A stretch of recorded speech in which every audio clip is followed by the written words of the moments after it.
Angkasa Pura Support atau APS memberikan pernyataan resmi dalam menanggapi aksi damai yang digelar pekerja di Bandara Internasional Igusti Ngurah Rai.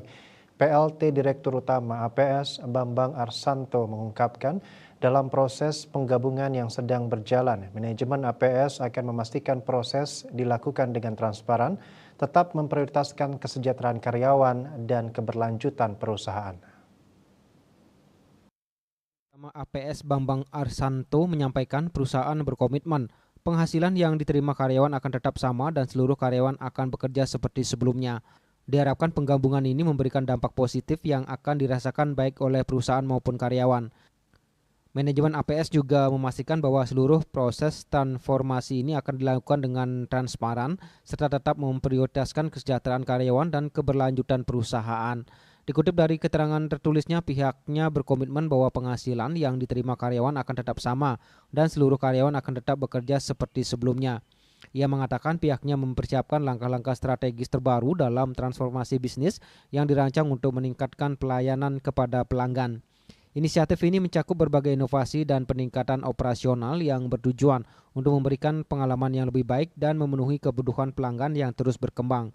Saat ini layanan APS tidak hanya pada area bandara namun juga area komersial non-bandara di 22 kota di Indonesia. Guna mencapai target peningkatan bisnis dan nilai perusahaan sebagai bagian dari aksi Korporasi Subholding in Journey Aviation Service atau IAS, APS akan menjadi bagian dalam aksi korporasi tersebut dan bertransformasi menjadi IAS Support atau IASS. Langkah penggabungan yang akan dilakukan sesuai dengan peraturan perundang-undangan Permen BUMN nomor per 2 garing MBU garing 03 garing 2023 tahun 2023 yang mengatur tata kelola perusahaan, pengelolaan aset, dan kebijakan strategis BUMN. Dalam proses transformasi ini, APS berkomitmen untuk terus berinovasi melalui pemanfaatan teknologi terbaru, sumber daya manusia yang berkualitas, dan optimalisasi proses bisnis, di mana fokus utama APS adalah menjaga keberlangsungan bisnis perusahaan serta meningkatkan layanan kepada pelanggan.